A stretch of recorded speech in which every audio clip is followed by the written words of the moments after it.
राधे राधे। देखेंगे class seventh का science. पहला चैप्टर है पादपों में पोषण। चैप्टर बदल चुका है। पहले से जो चैप्टर था एनसीईआरटी में, बिहार बोर्ड में, अब एनसीईआरटी जैसा एकदम हूबहू दे दिया है।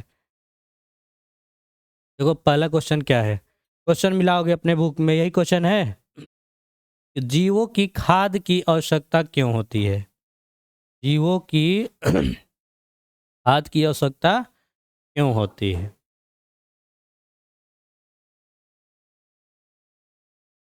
ये वाला बीमारी इसमें क्यों होता है हमको समझ में नहीं। फर्स्ट टाइम यही होता है इसके साथ।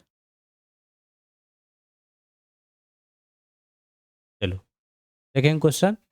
जीवों को जीवों को खाद की आवश्यकता क्यों होती। खाद मीन्स पोषण भोजन। क्या चीज। पोषण भोजन। देखेंगे क्या लिखेंगे, कैसे लिखेंगे इस बात को। सभी जीवों को विकास एवं रख रखाव के लिए अपने विकास की आवश्यकता होती है। ये ऊर्जा हमें भोजन से प्राप्त होता है। किससे प्राप्त होता है। इसलिए जीवों को खाद की आवश्यकता होती है। खाद मतलब भोजन। खाद मीन्स भोजन। इसलिए भोजन की आवश्यकता होती है। पहला क्वेश्चन इस तरह से आंसर लिख लेंगे। हम लोग पढ़ लिए हैं बुक, है ना, नोट्स। दूसरा क्वेश्चन है कि परजीवी एवं मृतजीवी में अंतर स्पष्ट करें। परजीवी और मृतजीवी में अंतर स्पष्ट करें। लिख लेंगे इस तरह कि परजीवी एवं मृतजीवी में निम्नलिखित अंतर है। एक तरफ क्या लिखेंगे, परजीवी, दूसरी तरफ मृतजीवी। परजीवी, जो जीव भोजन परपोषी पादप से प्राप्त करता है परजीवी कहलाता है ना। परजीवी मतलब दूसरे से भोजन प्राप्त करेगा। किससे, दूसरे से।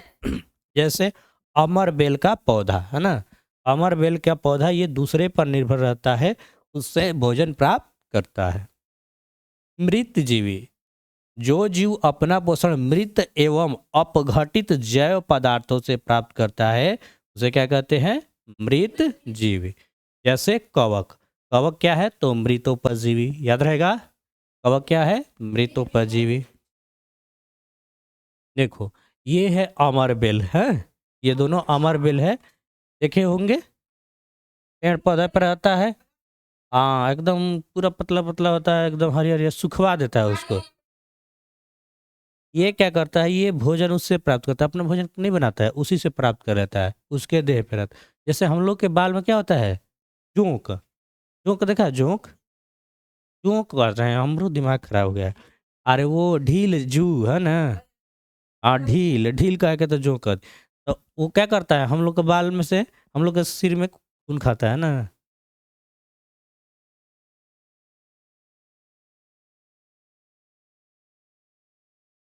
चलिए, ये है कवक, देखे होंगे, मशरूम।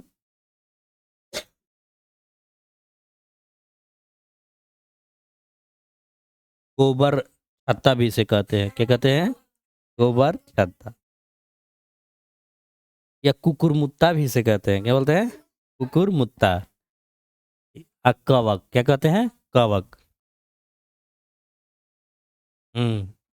अब तो ये पॉकेट में बंद में मिल रहा है 50-60 रुपए सब्जी के लिए। हाँ, कवक इसको बोलते हैं मशरूम। क्या बोलते हैं, मशरूम। कवकों के अध्ययन को कहते हैं माइकोलॉजी। माइकोलॉजी। तुम बड़ा होगा जब भी पढ़ेगा ये बात तुमको पढ़ाया जाएगा कि कवकों के अध्ययन को क्या कहते हैं, माइकोलॉजी। गाना पे याद करेंगे, कम करना। नेक्स्ट, आप पत्ती में मंड स्टार्च की उपस्थिति का परीक्षण कैसे करेंगे। ये पहले भी हम लोग परीक्षण किए हैं, अब फिर से करना है, देखेंगे। अरे विभेदित पत्तियों के साथ एक पौधा ले, उदाहरण के लिए मनी प्लांट या क्रोटन का, है ना, पौधा ले लेंगे, ठीक है। पौधे के 3 दिनों के लिए एक अंधेरे कमरे में रखें ताकि सभी स्टार्च का उपयोग हो जाए। एक पौधा लेना है, मनी प्लांट ले लीजिए या क्रोटन का, और इसको 3 दिन कहाँ रखेंगे, अंधेरे कमरे में। अब एक पत्ती के कुछ भाग को काली पट्टी पेपर से ढक दे और पौधों को लगभग 6 घंटे तक धूप में रख दे।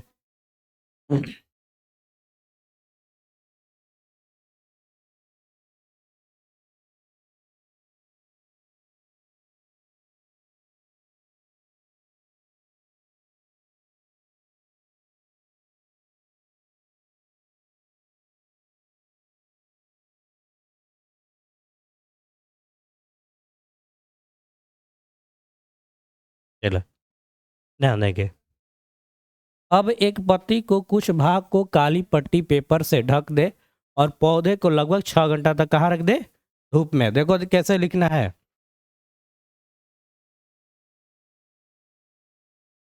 देखो, पौधे से पत्ती को अलग करें और इसमें खुले क्षेत्र को चिन्हित करें और उन्हें कागज के एक शीट पर इसका आकार बना ले। कुछ मिनट के लिए पत्ती को उबलते पानी में डुबोए।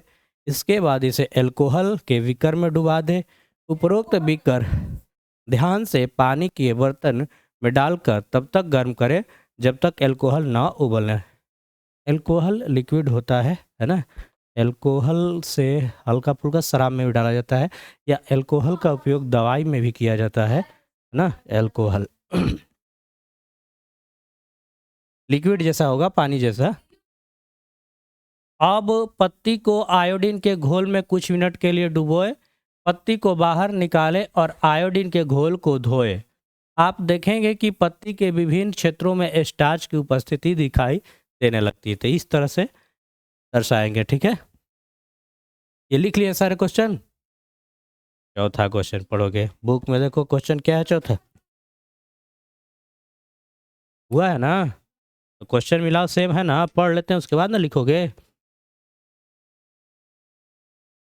हरे पौधे खाद्य संश्लेषण प्रक्रम को संक्षिप्त में विवरण कीजिए। हरे पौधे कैसे खाद्य संश्लेषण करते हैं, देखेंगे ध्यान से। पौधों में भोजन का संश्लेषण पत्तियों में होता है। पौधों में भोजन का संश्लेषण कहाँ होता है? याद रखेंगे, कहाँ होता है? पत्तियों में। इसलिए पत्तिये पौधों की खाद्य फैक्ट्रिया कही जाती है। ये भी ऑब्जेक्टिव क्वेश्चन पूछाएगा कि पौधों की खाद्य फैक्ट्रिया कौन है? पत्ती। सभी कच्चे माल, जल, कार्बन डाइऑक्साइड और सूर्य के प्रकाश को पत्तियों तक पहुंचना चाहिए। पानी और खनिजों को जड़ों द्वारा पत्तियों में लाया जाता है। पत्तियों में एक हरा वर्णक होता है जिसे क्लोरोफिल कहते हैं। पत्तियों में जो हरा वर्णक होता है जिसके कारण पत्तियां हरी होती है वो क्या होता है? क्लोरोफिल, ठीक है। जो पत्तियों को सूर्य के प्रकाश से ऊर्जा अवशोषित करने में मदद करता है। क्लोरोफिल क्या करता है कि पत्तियों को सूर्य के प्रकाश से ऊर्जा को अवशोषित करने में मदद करता है। इस ऊर्जा का उपयोग कार्बन डाइऑक्साइड और पानी की उपस्थिति में भोजन तैयार करने के लिए किया जाता है। नीचे दिख रहा है कि नहीं दिख रहा है? दिख रहा है ना। चलिए आगे बढ़ते हैं। अगला प्रश्न है क्वेश्चन नंबर 5। किसी प्रवाह की चित्र की सहायता से दर्शाइए कि पादप भोजन के मूलभूत स्रोत है। प्रवाह के दिशा, ये खाद्य श्रृंखला पढ़े तो उस टाइम हम देखेंगे कि सबसे जो प्राथमिक स्रोत होगा वो क्या होगा? पादप यानी पेड़ पौधा। हाँ, सभी जीव सीधे या परोक्ष, मैं सीधे या परोक्ष है ना, सीधे कहिए या दूसरे से है ना, स्पष्ट या अस्पष्ट रूप से सभी जीव सीधे या परोक्ष रूप से पौधों पर निर्भर करते हैं। उदाहरण के लिए पौधे खाने वाले जानवर भी सीधे पौधे पर निर्भर करते हैं और मांसाहारी इन पौधे खाने वाले जीवों पर निर्भर रहते हैं। इस प्रकार जीव अप्रत्यक्ष या रूप से पौधे पर ही निर्भर थे, या तो प्रत्यक्ष कहिए या अप्रत्यक्ष। हम लोग भी किसी पे, पेड़ पौधे पे ही निर्भर है। पौधा, प्लांट, गेहूं, चावल, ये सब पौधे में आएगा, ठीक है। अब देखो यहाँ से एक खाद्य श्रृंखला है। जैसे ये क्या है? पेड़ है, ट्री है या ग्रास है, ठीक। तो ग्रास को ये माउस भी खा जाता है, चूहिया, या ये ग्रास हॉपर यानी टिड्डा भी खा जाता है।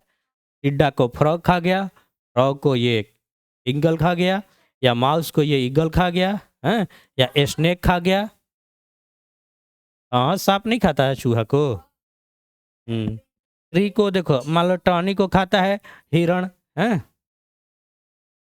हीरा को सांप नहीं खाता है, हिरण को बाघ खा जाता है। इस तरह से उसको क्या बोलेंगे? खाद्य श्रृंखला। आगे मिलेगा, बुक में होगा तो। रिक्त स्थानों को पूर्ति कीजिए। चलिए बताइए पहले में क्या भरेंगे, भरे हैं कि नहीं भरे हैं? क्योंकि पादप हर एक अपना खाद स्वयं बनाते हैं, उन्हें कहते हैं, क्या कहते हैं? स्वपोषी। ठीक है, स्वपोषी कहते हैं, क्या कहते हैं? स्वपोष। चलो नेक्स्ट। पादपों द्वारा संश्लेषित खाद का भंडार गैस के रूप में किया जाता है, गैस के रूप में किया जाता है पूछ रहा है। मंड या स्टार्च के रूप में किया जाता है, पत्ती के नहीं, मंड या इसी को स्टार्च बोलते हैं, स्टार्च के रूप में किया जाता है। इसका आंसर मिल जाएगा मंड या स्टार्च, स्टार्च ना जी, स्टार्च। ठीक है, नेक्स्ट है कि प्रकाश संश्लेषण के प्रक्रम में जिस वर्णक द्वारा सौर संग्रहित होता है उसे कहते हैं क्लोरोफिल। क्या कहते हैं? क्लोरोफिल।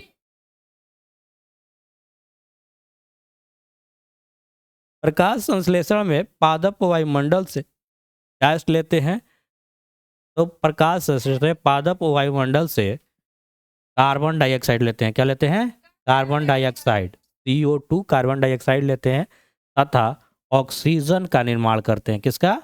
ऑक्सीजन का निर्माण। ये भर लोगे, पहला में स्वपोषी, दूसरा में स्टार्च, क्लोरोफिल, कार्बन डाइऑक्साइड लेते हैं और ऑक्सीजन का निर्माण करते हैं। करा हो गया है? नहीं हुआ है तो लिख लेंगे। ठीक है, नेक्स्ट क्वेश्चन देखेंगे। कितना क्वेश्चन है इसमें?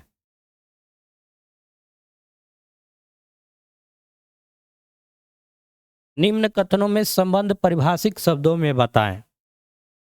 पीत दुर्बल तने वाला परजीवी पादप, तो इसे बोलते हैं अमरबेल। क्या बोलेंगे? अमरबेल।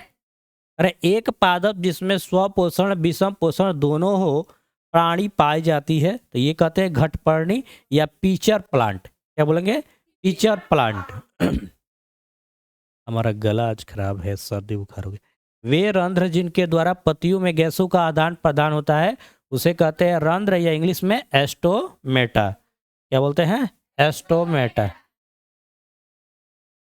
एस्टोमेटा बोलेंगे या रंध्र। कहीं उत्तर पर कहीं का चिन्ह लगाना है। अमरबेल उदाहरण है। अमरबेल किसका उदाहरण है? स्वपोषी, परजीवी, मृतजीवी या परपोषी? अभी लगले पढ़े थे ना, परजीवी का। कीटों को पकड़कर अपना आहार बनाने वाला पौधा का नाम है घटपर्णी या पीचर प्लांट। ये कीटों को पकड़ लेता है। देखा है कि नहीं देखा है? इस प्लांट को देखा है कि नहीं देखा है? मेघालय उगाल पाया जाता है। 6 क्लास में पढ़े थे। हाँ, ऐसे खुला था, 6 क्लास में पढ़े थे ना। हाँ, उसी में पकड़ लेता है। हवाला। Question number 9।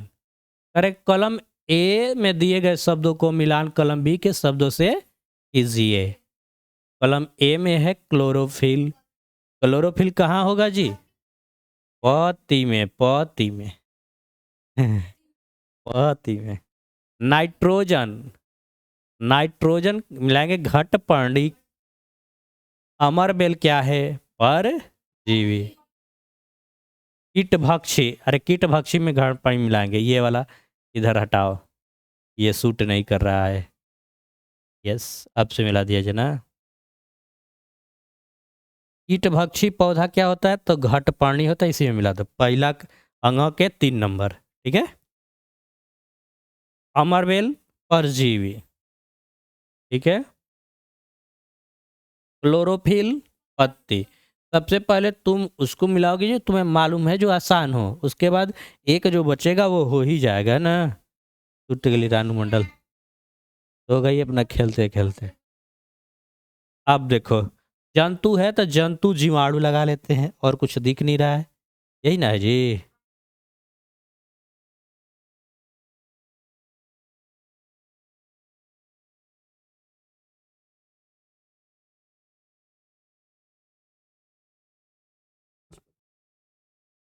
बचा है नाइट्रोजन।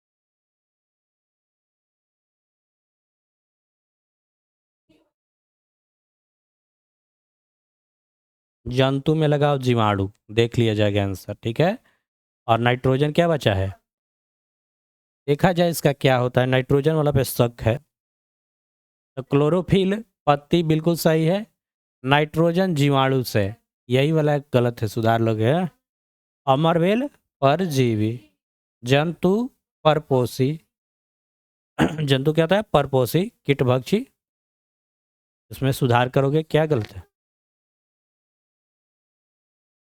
स्वपोषी कहाँ लिखे हैं, परपोषी हाँ दूसरे पे निर्भर रहता है। हम लोग जंतु है ना, हम लोग क्या है, मनुष्य जंतु ही है, मनुष्य एक सामाजिक जानवर, ठीक है। चलो बच गया, याद रखोगे क्या है, मनुष्य भी जंतु में आएगा। आगे बढ़े जाए, ये वाला लगाएंगे सही सही, ठीक है।